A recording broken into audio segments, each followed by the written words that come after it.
Good morning, everyone. My name's Ezinne, as Pros was already mentioned, and I'm going to be preaching about forgiveness. As you all already know, our youth recently went to a camp called Dreaming the Impossible, and while I was there, I was really inspired by some of the sermons that I heard there, and one of them was about forgiveness. And I truly believe that forgiveness is a very important aspect of living a Christian life, which is why I'm here to preach about it today.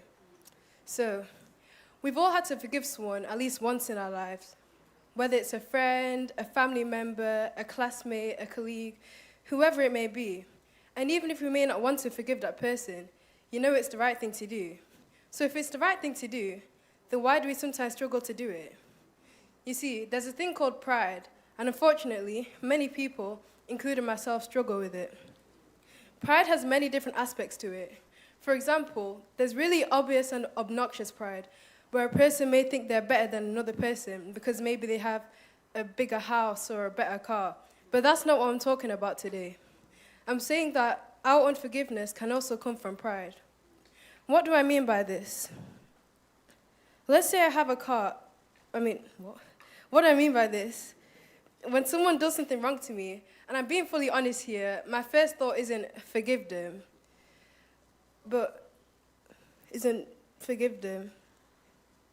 Let's say I have a car, and for some reason I let another person drive it. A few hours later they come up to me saying, "Oh, I crashed your car to the point where it can't be repaired. It's okay, I forgive you." It's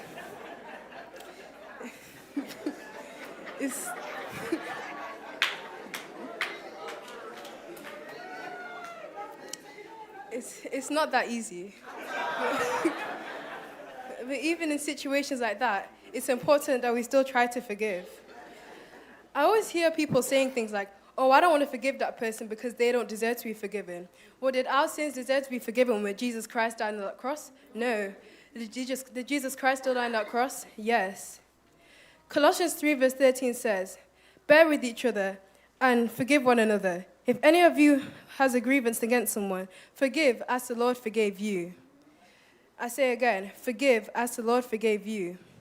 So because the Lord has forgiven us for our sins, what gives us the right to not forgive others who are also made in his image?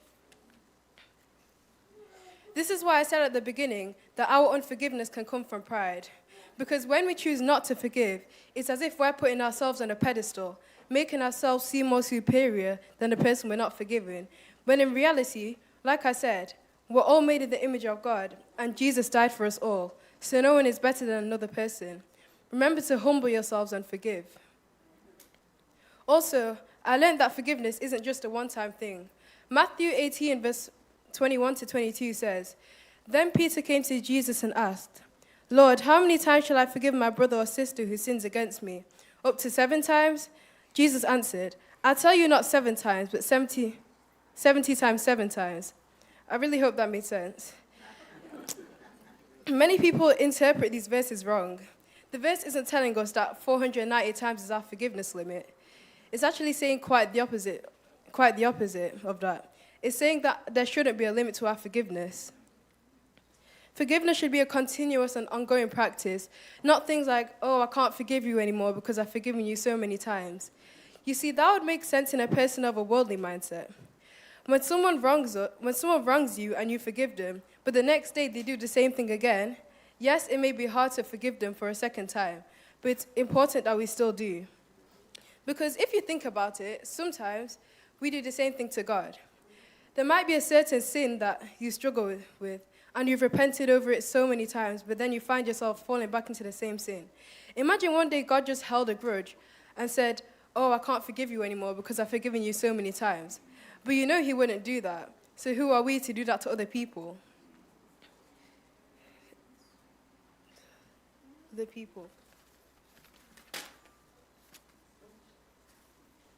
As Jesus was on that cross, he was mocked, beaten, spat on, and laughed at. But you know what he said? He said in Luke 23, verse 24, "Father, forgive them, for they do not know what they are doing." You know how amazing that is? Whilst Jesus was on the brink of death, nailed to that cross for our sins, he was still more than ready to forgive us. So because of in a situation like that, Jesus still forgave us. We can't keep living a life of unforgiveness towards other people. So even if someone crashes your car 491 times, you, you still need to forgive them.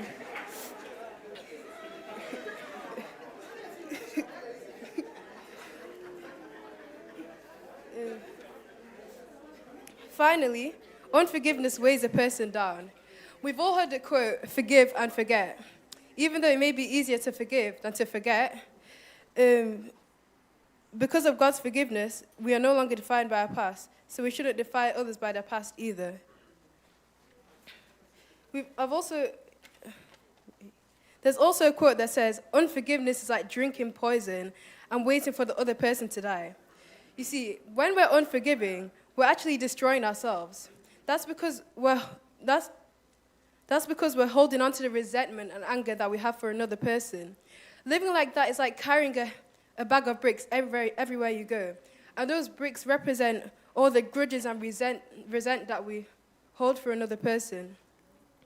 But when we choose to forgive, we get released of that heavy load. Don't live your life carrying a heavy weight on your shoulder. It's not worth it. In summary, we should live a life of humility, forgiving others just as the Lord forgave us. Thank you all for listening. I really hope this preaching inspired you, and God bless you.